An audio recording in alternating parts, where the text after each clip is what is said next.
कारखान्यात उसाने भरलेल्या ट्रॅक्टर्सना शेतकऱ्यांनी आग लावली आहे। कर्नाटकच्या बागलकोट जिल्ह्यातल्या समीरवाडी कारखान्यातली ही घटना आहे। संतप्त शेतकऱ्यांनी उसाचे तब्बल 50 ट्रॅक्टर्स जाळलेले आहेत। उसाला 3,500 रुपये दर मिळावा या मागणीसाठी शेतकरी आक्रमक झाले। आगीमुळे कारखाना परिसरात धुराचे लोट दिसून आले। ट्रॅक्टरसही जळून खाक झालेले आहेत। टायर डब्बा उसाच्या आंदोलनाने कर्नाटकमध्ये चांगला पेट घेतलेला आहे। कर्नाटकमधल्या बागलकोट जिल्ह्यामध्ये समीरवाडी परिसरातली ही दृश्य आपण बघतो। उसाचे ट्रॅक्टर्स आता संतप्त शेतकऱ्यांनी पेटवून दिलेले आहेत। 3,500चा दर उसाला मिळावा अशी त्यांची जी मागणी आहे ती त्यांनी लावून धरली आहे। नमस्कार शेतकरी बांधवांनो, हा व्हिडिओ आहे कर्नाटकमधील बागलकोट जिल्ह्यातील समीरवाडी परिसरातील। व्हिडिओच्या माध्यमातून आपण ही घटना तर सगळ्यांनी पाहिलीच असेल। माझ्यासारख्या असंख्य शेतकरी कन्या आणि असंख्य भूमिपुत्रांना कदाचित आंदोलनाची ही पद्धत मान्य नसावी असं मला तरी वाटतं। सन 2025 ते 26चा ऊस गळीत हंगाम आता गतीने सुरू आहे। शेतकऱ्यांची ही ऊस दर वाढीची आंदोलनं ही प्रामुख्याने कारखाना स्थळावरती किंवा रस्त्यावरती होत असतात। शेतकरी संघटनांनी मला तरी असं वाटतं की आता अंतर्मुख होऊन यासारख्या आंदोलनाचा विचार केला पाहिजे। मी स्वतः एक शेतकरी कन्या आहे। मी स्वतः माळेगाव सहकारी साखर कारखान्याची ऊस उत्पादक सभासद आहे। विद्यार्थी दशेपासून मी यासारख्या आंदोलनं जवळून पाहिली आहेत, अनुभवली आहेत। जयसिंगपूरच्या ऊस परिषदेमध्ये मी सुद्धा खारीचा वाटा उचलला होता। पण मला असं वाटतं यासारखी तीव्र स्फोटक पद्धतीची आंदोलनं म्हणजे शेतकऱ्यांनी शेतकऱ्यांच्या विरोधात केलेली आंदोलनं आहेत असंच म्हणावं लागेल। कारण कारखाने बंद ठेवून, ऊसतोड बंद करून, ऊस वाहतूक करणारी वाहनं ही जाळून खाक करून, त्यांना मोठमोठ्या आगी लावून शेतकरी स्वतःच काय हित साधणार हो? याचं उत्तर काहीच नाही असंच आहे। खरं तर यासारखी तीव्र स्फोटक आणि विध्वंसक पद्धतीची आंदोलनं म्हणजे जखम मांडीला आणि मलम शेंडीला असंच म्हणावं लागेल। आवाडातच नाही तर पौर्यात येणार तरी कोठून?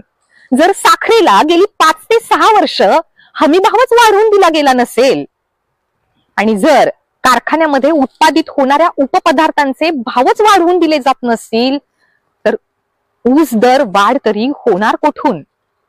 उलट यासारख्या आंदोलनामुळे साखर उतारा घटतो, साखरेचे वजन घटते आणि ऊसाचे भावही वाढत नाही, आर्थिक तोटा सहन करावा लागतो। माझा शेतकऱ्यांना सवाल आहे की शेतकऱ्यांची ऊस वाहतूक करणारी ही जी वाहनं आहेत, शेतकऱ्यांच्या मालकीचे जे कारखाने आहेत, त्यांचं स्वतःच्या हातानं अतोनात न भरून निघणारं नुकसान करून सरकारच्या तिजोरीतून तुम्हाला 1 रुपया तरी नुकसान भरपाई मिळते का?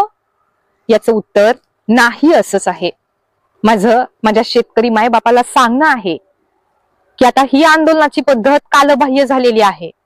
आधुनिक नवीन पद्धतीनं आंदोलन केली गेली पाहिजेत। सहकारी साखर कारखान्याचे मालक स्वतः ते सभासद असतात, स्वतः तिथं निवडून गेलेले संचालक हे शेतकरी असतात। शेतकरी हक्काची मालकी ह्या साखर कारखान्यांवरती असते। सहकार जर का वाचला तर आणि तरच साखर उद्योग वाढेल, अन्यथा खाजगीकरण व्हायला वेळ तो लागणार नाही आणि खाजगीवाल्यांच्या दारामध्ये आपल्याला हात पसरावे लागतात। आमच्या शेतामध्ये जास्तीत जास्त ऊस पिकवला जातो। ऊसाला भाव मिळू नये याचा संबंध ग्राहक आणि महागाईशी जोडला जातो। पण खरं सांगायचं झालं ना तर 17% साखर ही ग्राहकांना घरगुती वापराकरिता, 40% साखर ही हॉटेल आणि बेकरीसाठी, 24% साखर ही औषधे आणि मद्य तयार करण्यासाठी आणि इतर उरलेली 19% साखर ही थंड पेयासाठी वापरली जाते। बघा आता ह्या 17% साखरेपैकी जवळपास 3,60,00,000पेक्षा जास्त ग्राहक हे मधुमेहग्रस्त, 5 वर्षांखालचे आणि दारिद्र्य रेषेखालील ग्राहक असल्याने त्यांचा साखर वापर कमी आहे।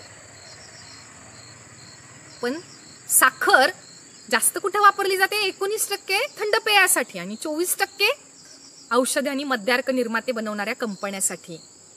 म्हणजे उसाला भाव मिळू नये ह्या मागचं कारण खरं तर मद्यार्क निर्माण करणाऱ्या कंपन्या आणि थंड पेय निर्माण करणाऱ्या कंपन्यांशी जोडलं गेलं पाहिजे.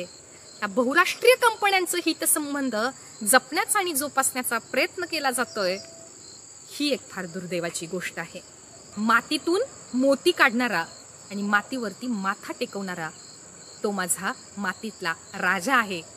तोच माझा शेतकरी राजा आहे.